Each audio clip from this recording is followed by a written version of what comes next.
Welcome in to CBS News 24/7. I'm Mugo Odigwe. We are keeping a close eye on the White House, where President Donald Trump is set to announce new tariffs, all while the administration defends its Houthi PC small group chat on all fronts. Plus, we'll speak to a retired Army major about what is supposed to happen to detailed messages about a military attack on an enemy, and the state that could roll back child labor laws to fill jobs vacated by undocumented immigrants. You're watching CBS News 24/7.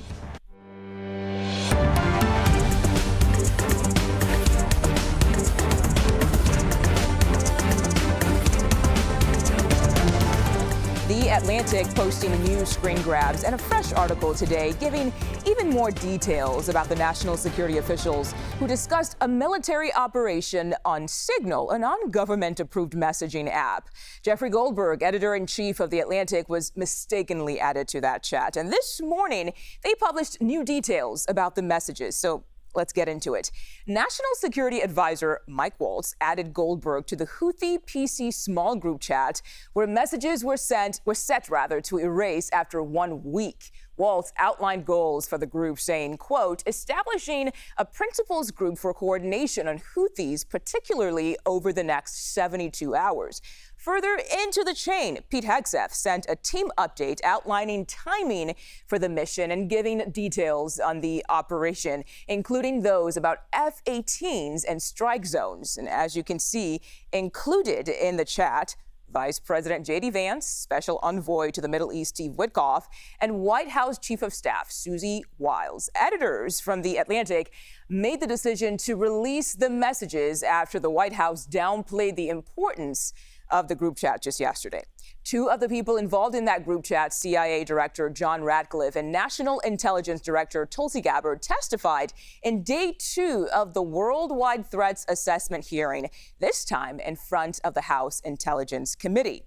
Our CBS 24/7 streaming team is following this story for you. Security coordinating producer James Laporta is in the newsroom. CBS News White House reporter Willie James Inman is in the White House. And we're going to start with Willie. Willie, good to see you again today. We know the president is expected to announce new tariffs on the auto industry soon, and we'll bring that news when we have it. But how is the White House defending that group chat today? Hey there, Muko. Good to be with you. Well, the White House press secretary spoke to members of the media here just a while ago, and she not only blasted The Atlantic, the outlet that reported this story, but the journalist involved as well. And we've seen those statements coming from White House officials doing just that. But we are getting some reaction to some of the other top officials who were in this group chat, including Secretary of State Marco Rubio, who said someone made a big mistake and added a journalist, referring to the journalist, in this case, Jeffrey Goldberg, who was added to that chat. And you also mentioned Steve Witkoff, who has really been responding against this and talking about the situation itself, because the reason why that's important is because he was in Russia at the time, and the device that would have had the Signal app on it was not with him. The White House says that he was given access to a secured and classified server when he was in Russia. Of course, this comes after the U.S. pushes for a ceasefire between Russia and Ukraine, and Witkoff wasn't able to access his devices that would have had Signal on it until after he left Russia and was back in the United States. So I wanted to point that out there. But still, nonetheless, this is certainly a situation that the White House has fiercely had to push back and answer questions about, as all of these officials who were on this group chat were discussing sensitive information. The White House says that this wasn't classified information, but certainly it is not information that journalists are privy to before those strikes take place, Mugo. All right, Willie James Inman, thank you so much for your reporting today. Appreciate your time. Secretary of Defense Pete Hegseth visiting Joint Base Pearl Harbor Hickman in Hawaii right now. It's his first visit to the area since taking office. He answered questions about the Signal group chat, saying the messages were not war plans. Let's take a listen. Nobody's texting war plans. Well, I noticed this morning out came something that doesn't look like war plans. And as a matter of fact, they even changed the title to attack plans because they know it's not war plans. There's no units, no locations, no routes, No flight paths, no sources, no methods, no classified information. CBS News National Security Coordinating Producer James Laporta joins us now. James, good to see you on the stream today. What are you and your CBS colleagues hearing in the halls of the Pentagon and from your military sources about how the Secretary of State there, Pete Hegseth, and the others are handling this whole situation? The words that can be described to what they're saying is disbelief and confusion. They simply do not believe the messaging from the Trump administration right now. And that's because members of the intelligence community, members of the military, all go through operational security training. Yearly, they go through operational security training. So when they're saying, well, none of this was classified, or you know, no harm, no foul here, they're just not believing it, and they're confused on how this information could not be classified. So these, we just heard Defense Secretary Hegseth say there that, well, these aren't war plans, but they are usually included in what are called operation orders, or an op-ord in military parlance. An operations order would include those types of details of what type of aircraft would be targeting Houthi militia, you know, what time that would those strikes would go down. So all that information would be included in operation orders, and typically operation orders are classified. And James, just as you just said, there seems to be some confusion over whether the chat should be classified or not. Director of National Intelligence, Tulsi Gabbard, she spoke about the status of the chat while testifying on Capitol Hill this morning. So let's take a listen to that. We'll talk to you on the other side. Information providing indication or advance warning that the U.S. or its allies are preparing an attack should be classified as top secret. Do you disagree with that? I don't disagree with that. I just point out that the DoD classification guidance is separate from the ODNI's classification guidance. Do you think it would be materially different? Ultimately, the Secretary of Defense holds the authority to classify or declassify. Do you think it's likely that DoD guidance is materially different from what I just read? I haven't reviewed the DoD guidance. So, James, can you talk to us about the safeguards around classified and unclassified information? Sure. Each government agency is going to have, you know, different minor differences in policy regarding the, safeguarding of both classified and unclassified information, or what the government might call controlled unclassified information. But generally speaking, they're broadly the same. And the reason why they're broadly the same is because agencies work with each other. The Defense Department works with the Office of the Director of National Intelligence. The Defense Department works with the CIA and the NSA and all these other government agencies. So generally speaking, to have operability across government agencies, they typically have the same safeguards in place. Now, let's say hypothetically the information wasn't classified, for the sake of argument. There's still a violation there, according to members of the IC that I've spoken to and members of the military that I've spoken to. There's still a violation on of operational security protocols and cybersecurity protocols. So regardless if it was classified or not, information such as we're going to use these jets to attack at this time should not be passed over signal, period. And that's what they've told me. And you would think that's pretty straightforward, even for me. And I don't have your experience, because, James, you are a former Marine sergeant and you worked in intelligence. Could you talk to us about how this scandal affects our service members? For the rank and file, really, it's a question of credibility, right? The members of this principal committee, some of them, have for years argued that we need to hold senior leaders accountable. And they're absolutely correct. Senior leaders should be accountable. And they will preach leadership starts at the top. And it does. But now all of a sudden when this comes around to them, well, you know, there's no harm, there's nothing to see here. So really what's on the line for your rank and file military members who, again, what is from the lowest private to the 4-star general, it's hammered into them. Operational security. You don't talk about these things. You know, when a private is deploying overseas, they're not even allowed to give an exact date to their family members of when they're deploying overseas. Family members are also aware of operational security protocols. So for them, really what's on the line is credibility. Right. Wow. Okay. James Laporta, thank you so much for joining us on the stream today. Appreciate it. And as we mentioned, top intelligence officials testified before the House Intelligence Committee. CIA Director John Ratcliffe, who was part of the group chat, was asked about Defense Secretary Pete Hegseth's drinking during the hearing. Listen. To your knowledge, do you know whether Pete Hegseth had been drinking before he leaked classified information? I don't have any knowledge of Secretary Hegseth's personal habits. Director Radcliffe, same question.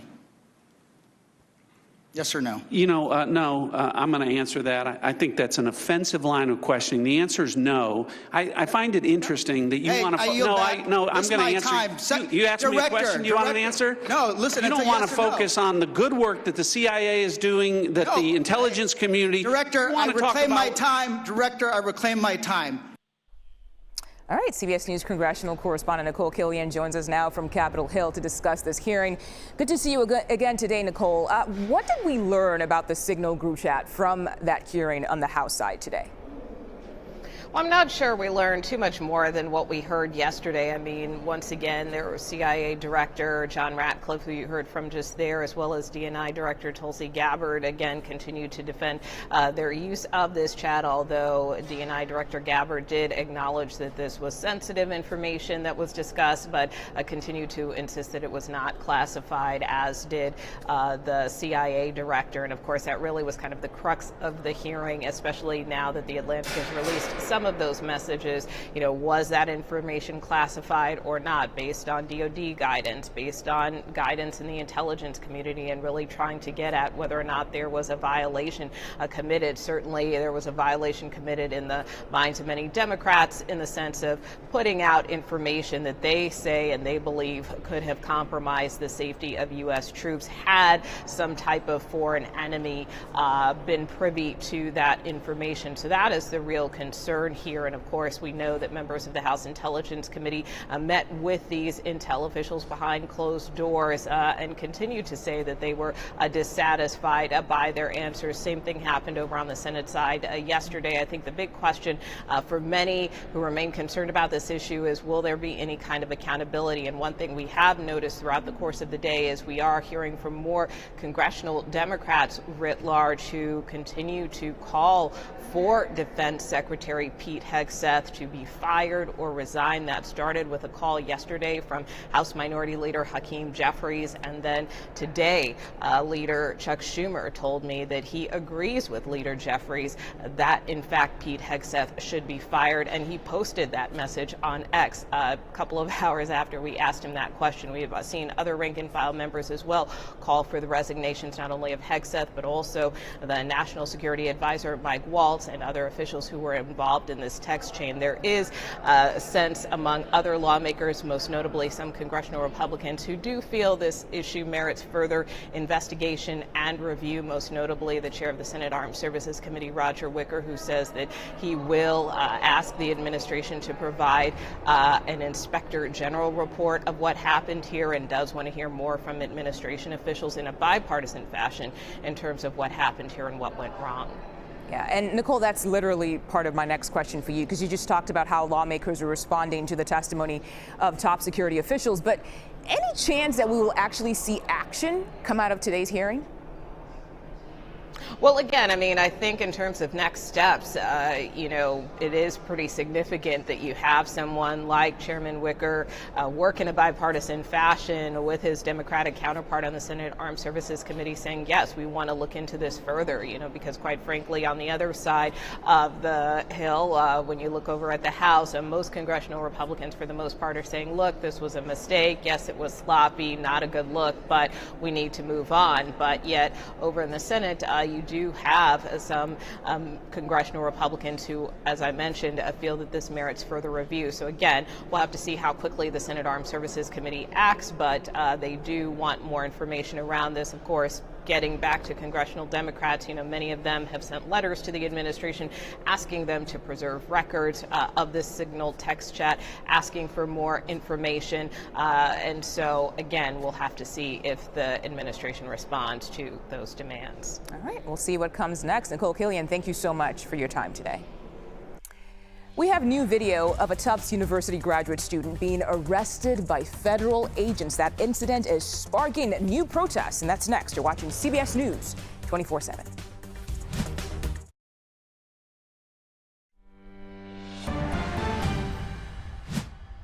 A live look at the White House, where President Trump is expected to announce tariffs on cars shipped to the United States. The announcement comes as a 25% tariff on imported vehicles from Canada and Mexico is set to take effect on April 2nd. We'll bring you the president's remarks here on CBS News 24/7. Well, let's go to Massachusetts now, where a Ring camera captured the moment ICE agents arrested a Tufts University graduate student. We want to show you that video up close. Watch the lower left corner here as authorities approached the young woman and handcuffed her.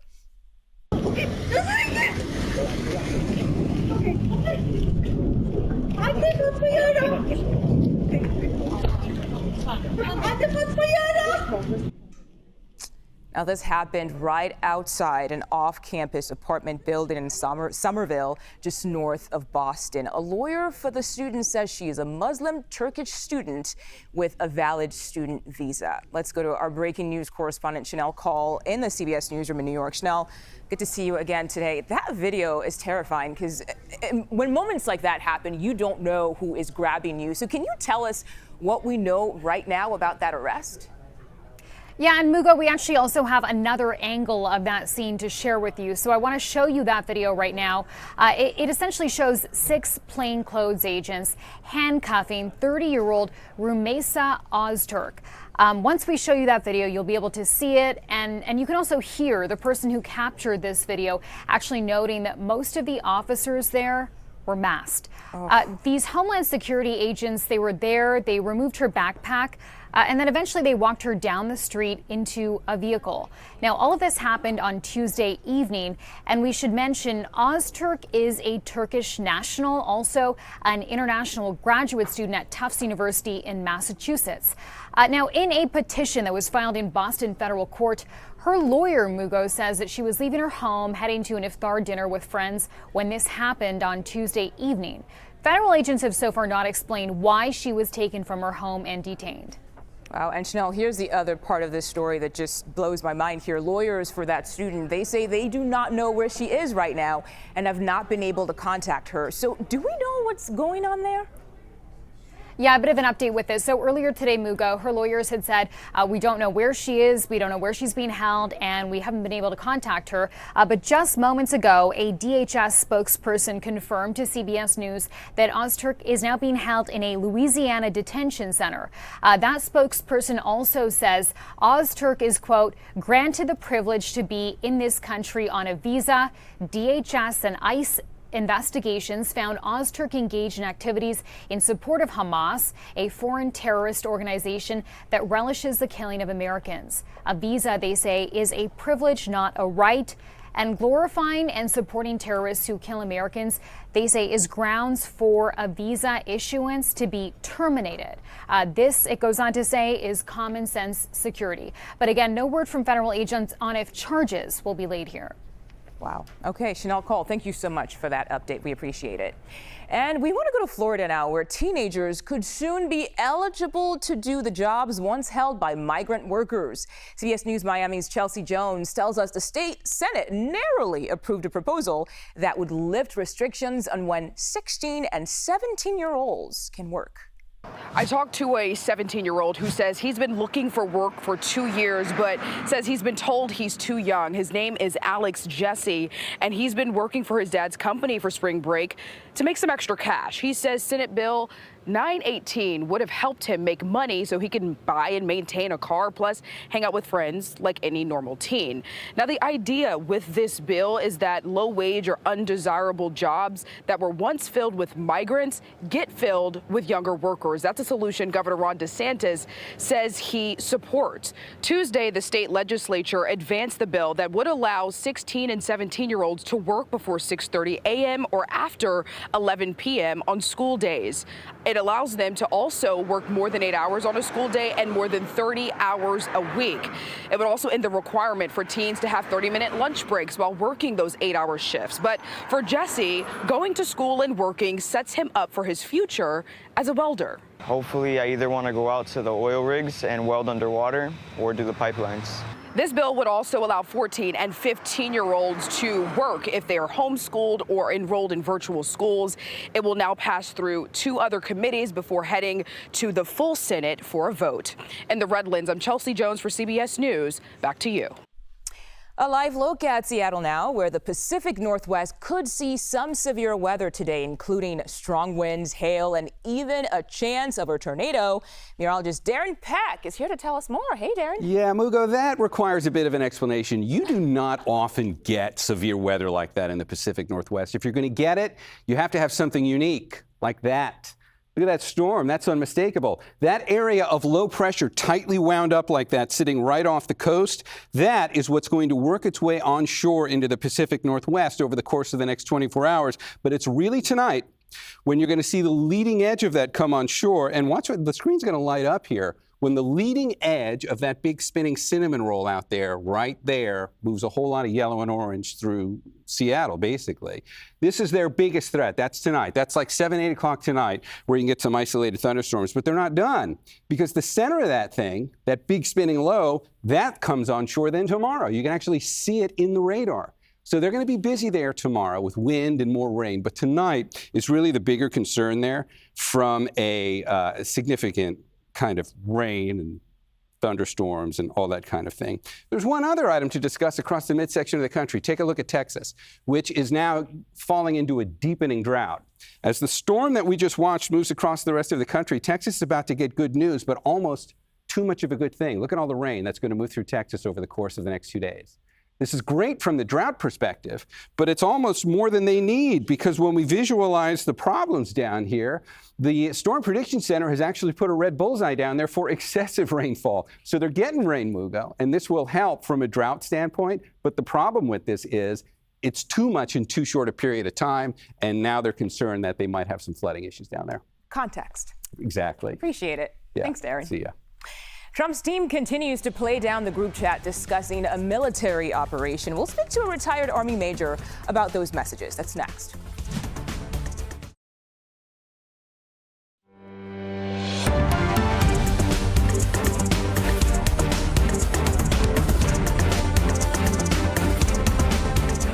Welcome back. This morning, the Atlantic editor-in-chief, Jeffrey Goldberg, released new details of the group chat he was included on. Our own senior White House and political correspondent Ed O'Keefe just talked with him about why they released a new article today. Listen. You published an article on Monday. Yeah. And withheld certain details. Yeah. You published more on Wednesday. Right. Why did you publish what you published? Because of Tuesday. Because on Tuesday, the President of the United States said there's nothing classified or sensitive in the emails, in the texts, and because various other national security officials said the same thing.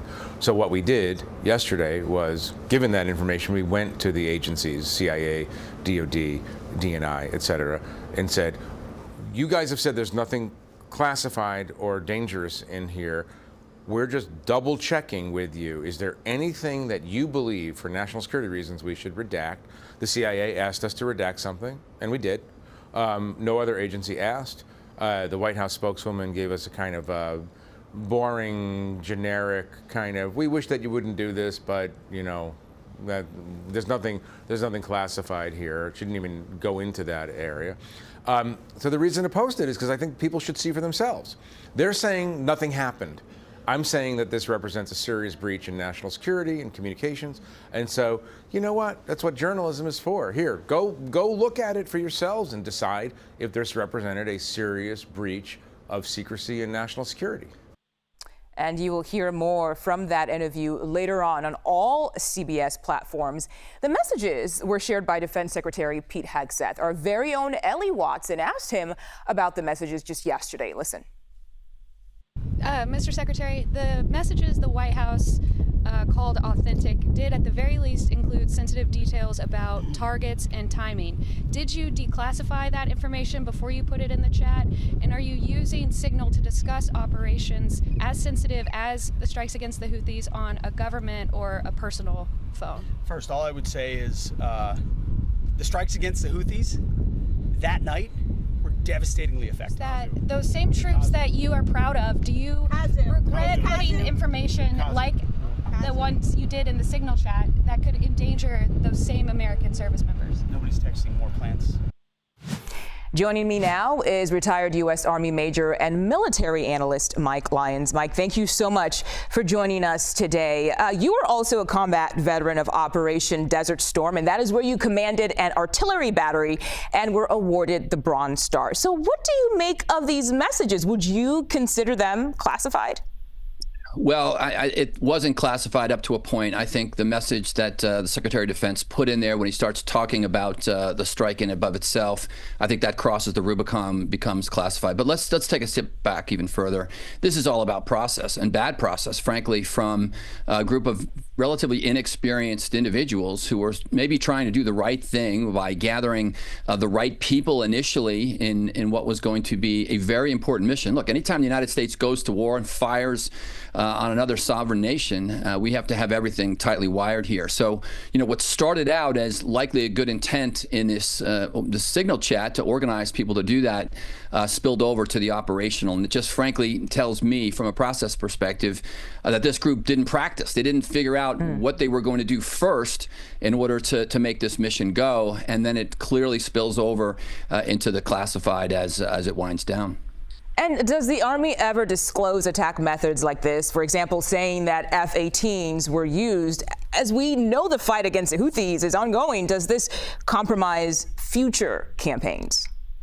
Well, I'm not sure it compromises future campaigns. I mean, we attack doctrinally, and what I mean by that is the first time we go in to make this kind of attack from the air, the first thing we take is the air defense platforms out. So that suppression of enemy air defense is the first thing that goes. And so, but there was too much information. They talked about the airframes. They talked about the Reaper drones. They had a lot more information there with regard to what they were attacking with and the date time groups as to when they were doing it.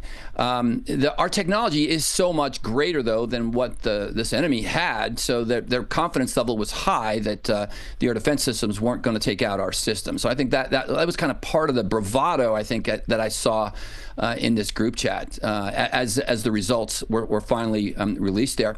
There's no question, though, when you start talking about buildings going down and targeting individuals like this thing did. It talked about we got the missile guy and his girlfriend or whatever. I mean, now you're talking sources and methods, because where that information came from remains to be seen. We don't know if that came from an ally, if that came from internal forces, and it tells me that we've been tracking that guy for a while. So, you know, again, there was much classified information and sources and methods that was released by the end of that group chat.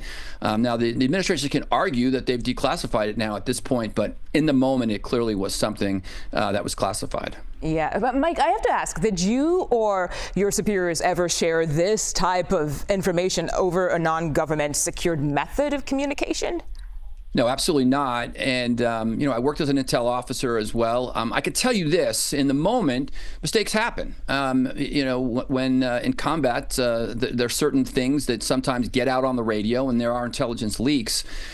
This was something that, again, should have been pre-planned. And again, at the level we're seeing it at the Secretary of Defense and at the NSA level and the National Security Advisor level, it is just something we just hadn't seen before, and I wouldn't expect. The level of detail that you have the Secretary of Defense involved in is remarkable, frankly. I'm not sure we'd have seen this from previous Secretary of Defenses. That gets turned over to the uniformed military. Now, let's talk about who dodged the bullet here. There was no uniformed military on that chain, so they're they're out of their chain of command here for this, because I'm sure that all it would have taken is somebody to pierce the veil and say, look, we shouldn't be talking about any of this on this group chat at this point. So I think that just shows the level of inexperience, unfortunately, because the group has got great intentions, but this is serious stuff when you're attacking another nation like this. Yeah. And I have to ask about consequences, because if you were still in the military, what would happen to someone who makes an error like this? Well, there'll be an investigation, and the main question is, how did this reporter's phone number wind up on a cell phone that was eventually used in order to bring him into this group chat? I think there's going to have to be a deep forensic dive into how that happened. Michael Waltz says he doesn't know this reporter, doesn't know how that happened, but it did happen. There should have been accountability as to, once the group was set on making sure that everybody in the group was who they were. That fell down, but there would be an investigation. At this point, though, considering that all the players on the group chat are political, this comes down to a political decision. If this is in the military chain of command, there likely would be consequences. Anything from someone being charged with this for negligence, let's say, or relieved of their duties or something. But again, right now it looks like it's going to be a political decision, because all of the key players are all in politics. Yeah, some very good perspective there. And do you think this could jeopardize our relationship with our allies who share intelligence with us?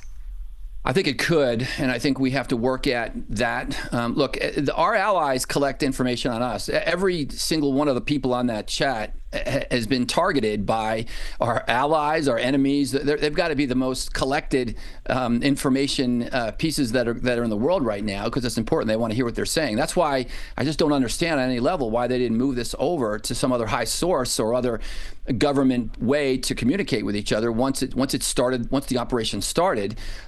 So it could, especially if the sources and information that came about that target came from another host nation. So like anything else, trust will have to be rebuilt here. I think within the group, there'll be concerns about jumping into chat files like that going forward as well. But for sure, it's important the United States have allies and partners.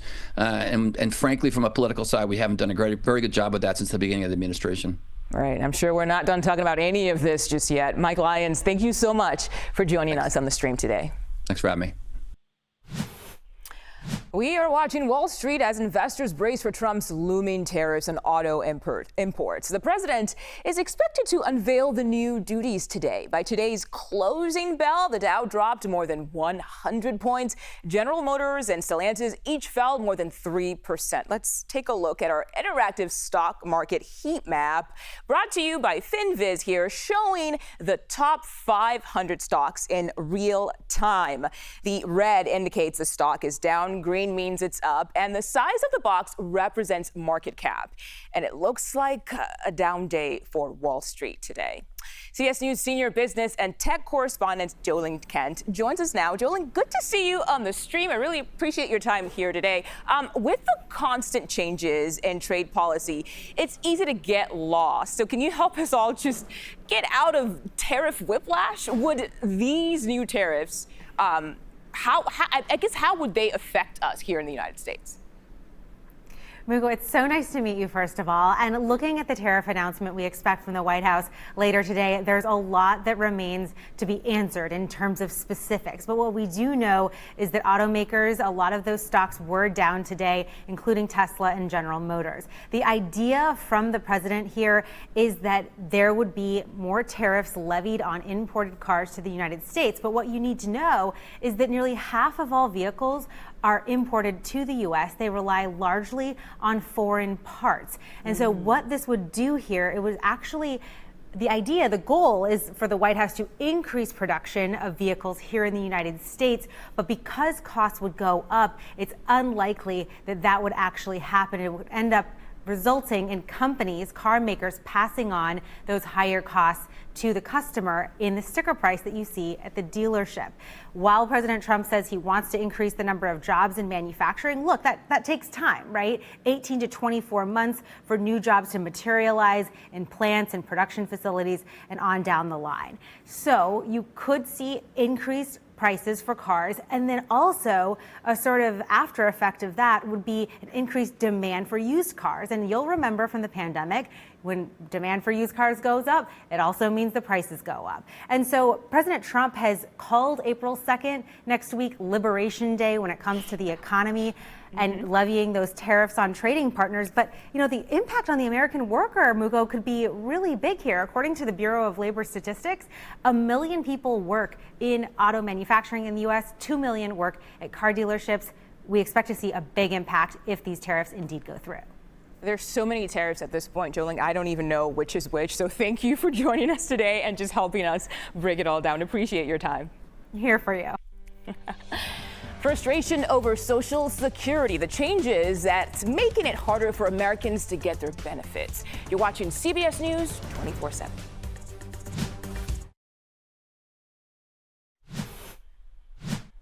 Welcome back. AARP is seeing a huge increase in calls regarding the changes to Social Security benefits. An AARP spokesperson says they've taken about 2,000 calls a week regarding Social Security since the beginning of February, and that is double the amount of calls AARP normally gets. Reports are that the surge is in response to the Trump administration's changes to Social Security. A workforce reduction is leading to longer wait times on the phone and the shuttering of some field offices. Beneficiaries are also now required to submit identification in person rather than online to prevent fraud. But some at AARP say it shouldn't be this hard to get money from something they've paid into. It's not an entitlement. It's a program that people have worked hard and they've paid into, and they want their promises guaranteed and to be fulfilled. One South Carolina woman says she waited 2 hours on the phone before being directed to a local appointment. After another hour wait on the day of that appointment, she was told by Social Security workers that they couldn't help her. She says she eventually got what she needed from the ID Me website, but is concerned for older people who are going through the same process. I couldn't imagine if this was my grandmother. I would be so outraged that my grandmother was treated this way. Every person may not have the time or the know-how or the sight to be able to stay on screens that long, to be able to navigate. It's just terrible. The turmoil comes as the Senate Finance Committee held a hearing for Trump's pick to lead the Social Security Administration. So who is Frank Bisignano? He is the CEO of financial technology company Fiserv. In 2019, he led Fiserv's merger with First Data Corp, where he served as CEO. Before that, he had a career on Wall Street as a co-chief operating officer for JP Morgan Chase. Bisignano says if confirmed, those long wait times will be a thing of the past. On the phone, I'm committed to reducing wait times and providing beneficiaries with a better experience.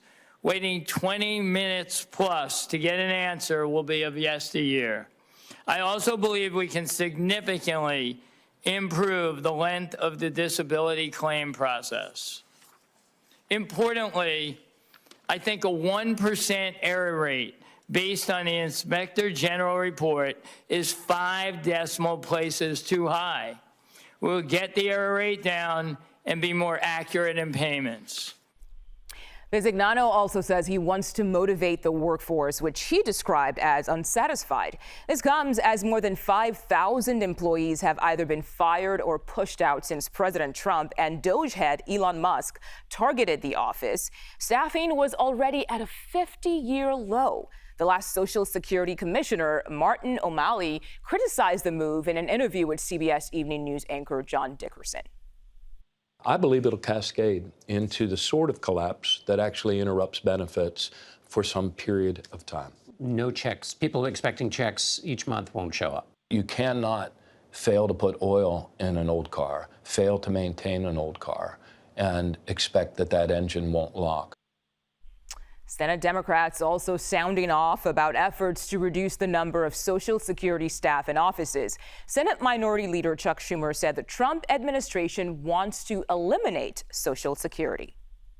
And if you don't believe us, listen to them. Musk says it's a Ponzi scheme. Tell the 78-year-old lady who needs it for medicine that it's a Ponzi scheme, that she shouldn't get her check. Trump spent 10 minutes lying about Social Security when he addressed the joint session. And now we have the Secretary of Commerce, Mr. Lutnick, saying his mother-in-law wouldn't mind missing a check. Well, no mother-in-law would miss minding a check if they have a billionaire son-in-law. Schumer went on to say that he believes the Trump administration wants to destroy Social Security from within as a pretext to slash benefits and privatize the program. The Supreme Court is upholding Biden-era regulations on hard-to-trace weapons known as ghost guns. CBS News chief legal correspondent Jan Crawford has more. Well, the Supreme Court is saying if it looks like a gun, it acts like a gun, it fires like a gun, then it's a gun that the ATF can regulate. And that means if you want to buy one of these so-called ghost guns on the internet, which you then put together yourself at home in a matter of minutes, you're going to have to go through a background check to get it. And the manufacturers are going to have to put a serial number on it. Those kind of measures put in place by the Biden administration. This is a 7-2 decision. It was written by Justice Neil Gorsuch, and they're saying that the ATF, the Bureau of Alcohol, Tobacco, and Firearms, can regulate these ghost guns just like they do the more traditional firearms. It's a victory for law enforcement, for gun control groups who say they've seen a proliferation of these guns people are buying on the internet and putting together at home. At crime scenes, they're recovering like 1,000% more in recent years, and they're dangerous. So they were arguing for this kind of regulation. It's not a surprise. The Supreme Court last year had said this regulation could remain in place while this case played out. So today's decision really just makes that permanent, that the ATF can continue to regulate these guns. There was a dissent. Justices Clarence Thomas and Sam Alito would have dissented. They said it's up to Congress to change these laws, not the courts. Back to you. Crawford, thank you. A wild scene in Australia. A senator brings a giant dead salmon to Parliament. We'll tell you why. That's next. You're watching CBS News 24/7.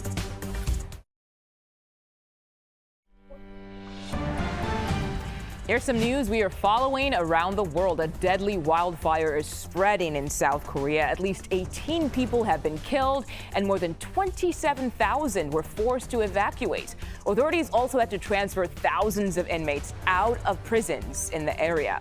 A helicopter also crashed during efforts to contain the fires. Officials say the pilot, who was the only one on board, died in that crash. The head of Pope Francis' medical team is revealing more about his care. He says the Pope came close to dying twice before recovering to the point where he could return to the Vatican. That doctor also says the medical team considered letting Pope Francis die at one critical point during a breathing crisis. In the end, though, he says the team tried all treatments possible at the urging of the Pope's personal healthcare assistant. In Australia, a senator brought a dead salmon into Parliament to protest laws that would protect salmon farming in Tasmania. You can see that there. Your environment credentials for a rotten, stinking extinction salmon. Extinction salmon. Senator Hanson-Young removed the prop from the chamber. Okay, that is a new one for me. On Tuesday, Australia's federal government introduced a bill that would remove the environment minister's ability to revoke some past decisions. The reforms were aimed at preserving the Tasmanian salmon industry. These two otters, named Louie and Ophelia, might as well be named Bonnie and Clyde. They are both on the run in Green Bay, Wisconsin, after breaking out from a zoo during a winter storm.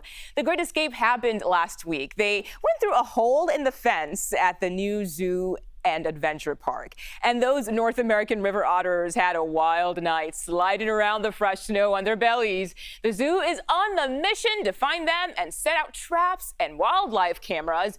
They've even asked community members to keep a lookout. America Decides with Major Garrett is next, marking 1 year since the Francis Scott Key Bridge collapsed in Baltimore. Hear from a faith leader who's helping crew members. You're watching CBS News 24/7.